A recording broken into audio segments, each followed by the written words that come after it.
দর্শক, আজকে প্রথম আলোর আমাদের ছাপা পত্রিকার প্রথম পাতা থেকে বলছি, সুদ পরিশোধের জন্য আগামী ২৪-২৫ অর্থ বছরের বাজেটে বড় আকারের অর্থ বরাদ্দ রাখা হচ্ছে। রাজস্ব আদায় প্রত্যাশা মতো না হওয়ার পাশাপাশি উন্নয়ন ব্যয় মেটানো এসব ধরে নিয়েই সরকার বড় আকারের ঋণ নেবার পরিকল্পনা করছে। আজ আলোচনা করব সরকার এত ঋণ নেয় কেন।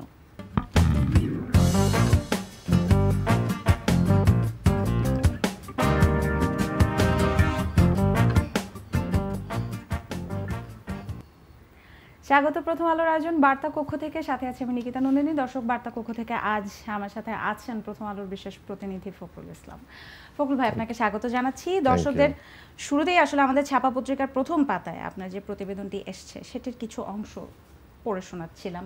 এটি নিয়ে আসলে আজকে আলাপ করতে চাই। আমাদের শিরোনামও রেখেছি সরকার এত ঋণ নেয় কেন। আপনার প্রতিবেদনে নতুন অর্থ বছরের বাজেট, সেখানে সুদ পরিশোধের জন্য কি পরিমাণ বরাদ্দ থাকতে পারে, তা দিয়ে মেটানো সম্ভব কিনা, সবকিছুই কিন্তু লেখা আছে। সবকিছুই আপনার কাছ থেকে আপনার বিশ্লেষণ জানতে চাই। কিন্তু প্রথমে আমি যেটি জানতে চাইবো, আমাদের শিরোনাম ধরে যদি প্রশ্নটি করি যে সরকার এত ঋণ নেয় কেন, ঋণ নেবার কেন প্রয়োজন হয় আমাদের।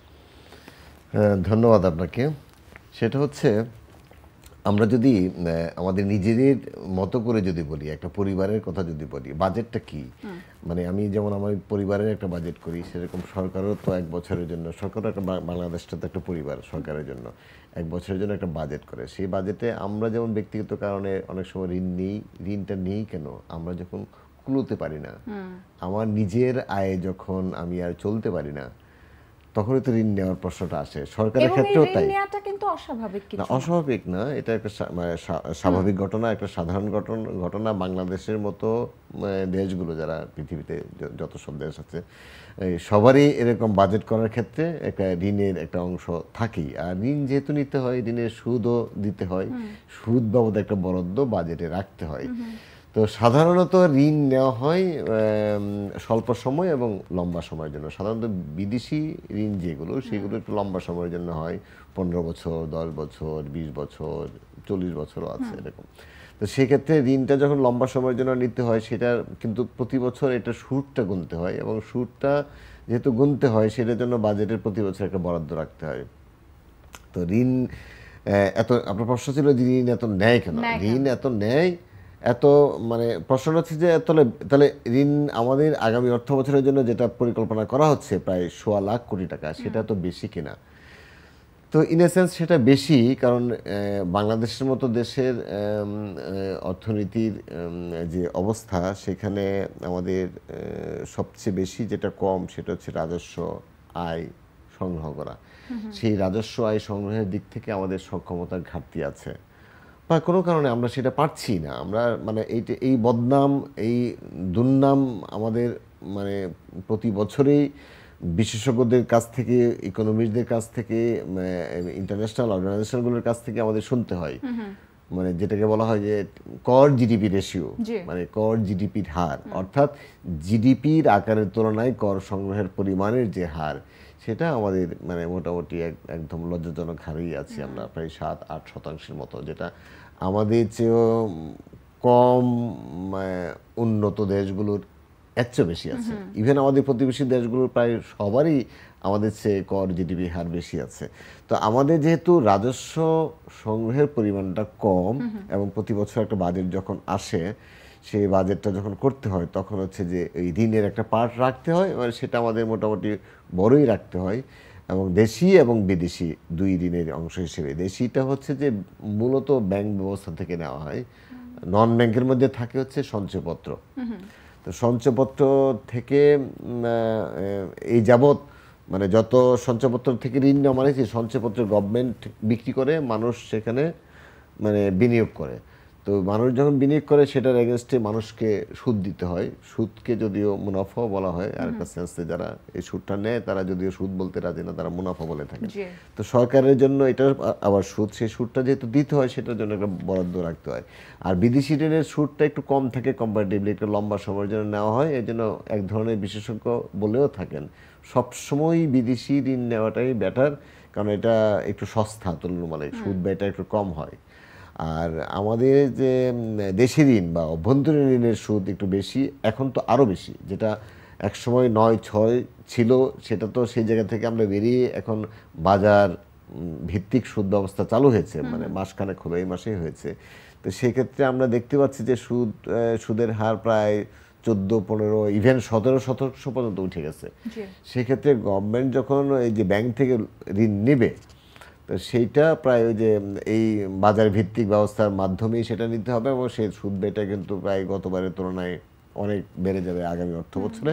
এবং আগামী অর্থ বছরে এই কারণেই আমাদের সুদ বাবদ বরাদ্দটা মোটামুটি 1.25 লাখ কোটি টাকার মতো রাখতে হচ্ছে। তো এখন এই যে সুদ বাবদ যেই বরাদ্দ যেটা রাখতে হচ্ছে, মানে আমাদের ইতিমধ্যে যে বোঝাটা হয়ে গেছে, সেটার জন্য এই বরাদ্দ যথেষ্ট কিনা? এইটা যে আমি যদি মানে এই পর্যন্ত স্থিতির কথা যদি বলি, আমি মানে যত ঋণ নিয়েছে বিভিন্ন উৎস থেকে, সেই ঋণের পরিমাণ মোটামুটি 16.5 লাখ কোটি টাকা, যেমন মোটামুটি 3টা বাজেটের সমান ঋণের বোঝা কিন্তু আমাদের উপরে আছে। তো সেটা অভ্যন্তরীণ ঋণের পরিমাণ প্রায় 9 লাখ কোটি টাকার প্লাস, আর বিদেশি ঋণের পরিমাণ প্রায় 7 লাখ কোটি টাকার প্লাস। তো সেইটা যদিও সরকারের দিক থেকে একটা বলার চেষ্টা করা হয় যে আমাদের ঋণ জিডিপি, যেটা যে পরিমাণ ঋণ আমরা নিলাম জিডিপির তুলনায়, সেটা ওয়ার্ল্ড কনটেক্সট থেকে আমরা মোটামুটি স্বস্তিদায়ক অবস্থায় আছি। 40% উপরে গেলে সেটাকে একটু ঝুঁকিপূর্ণ ভাবা হয়, যেটা আমরা 40% নিচেই আছি। টোটাল ঋণের স্থিতি আমি যেটা বললাম 16 লাখ কোটি টাকা, 16,60,000 কোটি টাকা। তো কিন্তু মানে আমাদের আসলে এই পথে আমরা আসলাম কিভাবে, কেন, সেটার ওই ঘুরে ফিরে আমাদের সেই একটা জায়গায় আসতে হয়। আমাদের আসলে কর আদায় করার মতো বাস্তবতা আছে। কয়েকদিন আগে প্রধানমন্ত্রী একটা কথাও শুনছিলাম আর কি, উনি তার নিজের এলাকায়ও আপনার এত বেশি পরিমাণ মানুষ কর দেওয়ার মতো সক্ষম ব্যক্তি আছেন, কিন্তু নিজের এলাকা মানে তার নির্বাচনী এলাকায়, কিন্তু তাদের কাছ থেকে বেশি কর আদায় করা যাচ্ছে না। এই আদায় না করা যে যাচ্ছে না, এটা আসলে আমাদের একটা প্রাতিষ্ঠানিক মানে দুর্বলতার অংশ। বিশেষ করে IMF সবসময় এটা পরামর্শ দিয়ে থাকে, আমাদের কর ব্যবস্থাপনায় এক ধরনের সংস্কার আনতে হবে। তো সংস্কার কিছুটা শুরু হয়েছে IMF এর চাপে, কিন্তু সেটা মোটা দাগে দৃশ্যমান পর্যায়ের জায়গায় এখনো যায় নাই। এই কারণে, যেমন আমি যদি বলি, আমি যদি কোনো একটা জিনিস কিনতে যাই কোনো একটা দোকানে, সেই দোকানদার কি আমাকে ওই যে আমার কাছ থেকে যে ভ্যাট দেওয়ার যে রসিদ, সেটা কি আমাকে দিচ্ছে বা আমিও কি নিচ্ছি? বা প্রত্যেকটা দোকানে কি সেরকম ভ্যাটের মেশিন কি আছে, ECR যেটাকে বলে, EFD মেশিন যেটাকে বলে, সেই মেশিনগুলো কি আছে? নাই। তাহলে এই যে মানে দেশব্যাপী কর আদায় করার মতো বাস্তবতা আছে। এবং আমি যদি মানে আয়করের কথাও বলি, আয়কর দেওয়ার মতো অনেক সক্ষম ব্যক্তি আছেন, ইভেন উপজেলা ইউনিয়ন পর্যায়েও, কিন্তু তাদের কাছে সরকার যাচ্ছে না। এই সরকার আজকে 16 বছর ধরে টানা ক্ষমতায় আছে, কিন্তু এই জায়গাটা এখনো সরকার ওইভাবে কাজ করতে পারে নাই বলেই আমাদের আয় কম বলেই আমাদের ঋণ আসলে বেশি নিতে হয়। এবং বৈদেশিক ঋণের কথা যদি আলাদাভাবে আলাপ করে, বৈদেশিক ঋণ নেবার অন্যতম বড় একটা কারণ হচ্ছে বড় প্রকল্প বাস্তবায়ন। বড় বেশ কয়েকটি প্রকল্প আমাদের হয়েছে, সেগুলোর ভালো ভালো দিকও আমরা দেখছি, মানুষের জীবনও অনেকটাই স্বাচ্ছন্দ্যের হয়ে উঠছে, সেটা তো একটি বিষয়। সামনে এই ধরনের বড় কোনো প্রকল্প রয়েছে কিনা, বা এই সামনে আরো নতুন কোনো বড় প্রকল্প নিয়ে আবার কোনো আলাপ হলো কিনা, বা কি ভাবছেন, যেহেতু এই ক্ষেত্রে এই ঋণটা সবচেয়ে বেশি লাগে? না, বড় প্রকল্পের যেমন মানে বিশেষজ্ঞরা একটু পরামর্শ দিয়েও থাকেন যে বড় প্রকল্প সামনে, এখনকার যে অর্থনৈতিক বাস্তবতা, এই সময়ে আমাদের সামষ্টিক অর্থনৈতিক যে পরিস্থিতি, সেখানে আপাতত কয়েকদিন বড় প্রকল্প থেকে একটু দূরে থাকাই মানে বেটার হবে। কিন্তু আবার বড় প্রকল্প আবার করতে হবে এই কারণে, যেমন আমাদের যেমন মেট্রো রেল, হ্যাঁ, একটা প্রকল্প, বড় প্রকল্প, এটা বাস্তবায়নের সুফল এদেশে মানুষ মানে ভোগ করছে অলরেডি, এবং আরও 5টা মেট্রো রেল কিন্তু হওয়ার কথা, পরিকল্পনা আছে গভর্নমেন্টের। তো সেটা বড় প্রকল্প, সেগুলো করতে হবে। যদি করে আমি যদি একটা মেট্রো রেলের যে ইম্প্যাক্ট আমি যদি দেখি, যানজট কমার যে ইম্প্যাক্টের কথা যদি বলি, এবং আরও যদি 5টা হয় সেটার একটা দৃশ্যমান মানে একটা সুফল কিন্তু এদেশের মানুষ কিন্তু দেখতে পাবে। তো অনেকগুলো বড় প্রকল্প হয়েছে, আরও হবে, কিন্তু সেটার একটা প্রপার ম্যানেজমেন্টও দরকার। কতটা করব, আমার ইকোনমিক বাস্তবতা কী আছে, কতটা করব কতটা করব না, সেজন্য এটাকে অগ্রাধিকারের একটা তালিকাও করতে হবে। আমি কোনটা করব কোনটা করব না। আমাদের সরকারের দিক থেকে আমরা এমন অনেক সিদ্ধান্ত নিতে দেখি অপ্রয়োজনীয়, অপচয়। যেমন দেখা যাচ্ছে যে একটা ভবন করতে হবে, কি হবে সেখানে গার্মেন্টস ওয়ার্কাররা থাকবে বা ভূমিহীনরা থাকবে, কথা বলতেছে। তো সেইখানে দেখা যাচ্ছে একটা বিল্ডিং একটা করলো, সেখানে 300 কোটি টাকা খরচ হলো। দেখা যাচ্ছে যে ওই বিল্ডিংটা পরিচালনা করার জন্য 5 জন লোক দরকার, সেই 5 জন লোক নিয়োগ করা হয় নাই। এই বিল্ডিংয়ে যাওয়ার জন্য সামনে একটা রাস্তা থাকা দরকার, সেই রাস্তাটা নাই। আমরা এমন অনেক ঘটনায় দেখেছি যে সেতু, মানে দেখা যাচ্ছে ধান ক্ষেতের মাঝখানে একটা সেতু হয়েছে, কিন্তু মাঝখানে আর কিছুই নাই। এই সেতুতে ওঠার মতো চতুর্দিকে পানি, মাঝখানে সেতু করেছে। এই যে অপরিকল্পিত ব্যয়গুলো করা থেকে যদি আমরা দূরে থাকতে পারি, বাছাই করে যদি বড় প্রকল্প তৈরি করতে পারি, আমাদের অর্থ সংস্থানটা যদি বাছাই করে ঠিক জায়গায় ব্যয় করতে পারি, তাহলে এই অপচয়গুলি হবে না, আর আমাদের অত বেশি ঋণও নিতে হবে না। একদমই তাই।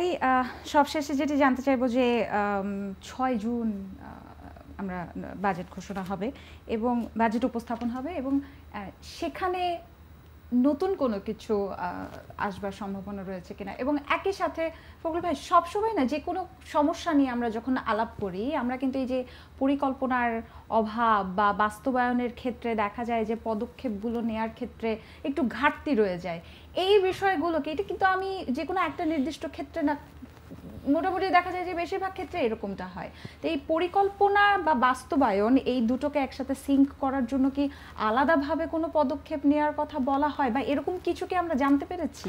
এটা বছরের পর বছর ধরেই বলা হচ্ছে, কিন্তু কেউ আমলে নিচ্ছে না। বিশেষ করে এদেশের বিশেষজ্ঞরা যখন কথা বলেন বা পত্রপত্রিকা যখন উঠে, পারতপক্ষে গভর্নমেন্ট একটু দূরে থাকে। আমি যদি কিছু সংস্কারের কথা বলি, আর্থিক খাতে বা ব্যাংক খাতে যদি বলি, কিছু সংস্কার যেগুলো এদেশের বিশেষজ্ঞরা বলে আসছিলেন, কিন্তু সরকার আমলে তুলছিল না। কিন্তু IMF যখন $470 কোটি একটা ঋণ কর্মসূচি সরকারের সঙ্গে চালু করেছে, তখন IMF আবার যা যা বলছে তা কিন্তু করাও হচ্ছে। অর্থাৎ একই কথা বলা হচ্ছিল আগে থেকে, তারা কেউ শুনছিল না। এখন IMF কিছু লোন দিয়েছে, সরকারের সেই লোনের দরকার পড়ছিল, যেহেতু আমাদের রিজার্ভ এবং বৈদেশিক মুদ্রার দিক থেকে আমরা একটু ঘাটতির মধ্যে পড়েছি, ভালোই ঘাটতির মধ্যে পড়েছি। তখন IMF এর কাছে আমরা যখন IMF এর দ্বারস্থ হলাম, IMF কিছু লোন দিল, দ্বিতীয় কিস্তি পর্যন্ত পেয়েছি, তৃতীয় কিস্তি সামনের মাসে পাওয়ার কথা। তখন সরকার তাদের কথা কিছু শুনছে। তো এখন যে আগামী 6 জুন যে বাজেট, কয়েকদিন আগেই আমাদের সাংবাদিকদের সঙ্গে কথা হচ্ছিল, বাজেট যিনি উপস্থাপন করবেন আবুল হাসান মাহমুদ আলী অর্থমন্ত্রী, তিনি বলছিলেন যে আগামী বাজেটটা আসলে হবে গত নির্বাচনের আগে, যেটা 7ই জানুয়ারি যে নির্বাচনের আগে যে নির্বাচনী ইশতেহার দিয়েছিল বর্তমান সরকারের পার্টি আওয়ামী লীগ, তো সেই নির্বাচনী ইশতেহারটাকে মাথায় রেখে যেসব প্রতিশ্রুতি দিয়েছিল, সেটা প্রতিশ্রুতি মাথায় রেখে বাজেটটা উনি করবেন। ফখরুল ইসলাম, আপনাকে ধন্যবাদ আমাদের কাজকে সময় দেওয়ার জন্য। এই বিষয়গুলো নিয়ে সামনে আপনার সাথে আরো আলাপ করতে পারবো নিশ্চয়ই। আজকে আসবার জন্য ধন্যবাদ। দর্শক, আমার সাথে আছেন প্রথম আলোর বিশেষ প্রতিনিধি ফখরুল ইসলাম। আমরা আলাপ করলাম সরকার এত ঋণ নেয় কেন, আপনি কি ভাবছেন আমাদের জানাতে পারেন কমেন্ট সেকশনে। একই সাথে যদি কোনো মতামত থাকে বা প্রশ্ন থাকে, সেটিও জানাতে পারেন। আমরা চেষ্টা করি আপনাদের প্রশ্নগুলো পড়ে সেসবের উত্তর দেবার। আগামীকাল আবার অন্য কোনো বিষয় নিয়ে আলাপ হবে। ততক্ষণ সবাই নিরাপদে থাকুন, সঙ্গে থাকুন প্রথম আলোর। আর প্রথম আলোর সঙ্গে থাকতে ভিজিট করুন prothomalo.com, সাথে প্রথম আলোর ফেসবুক পেজ এবং ইউটিউব চ্যানেল। থাকুন ভালোর সাথে, আলোর পথে।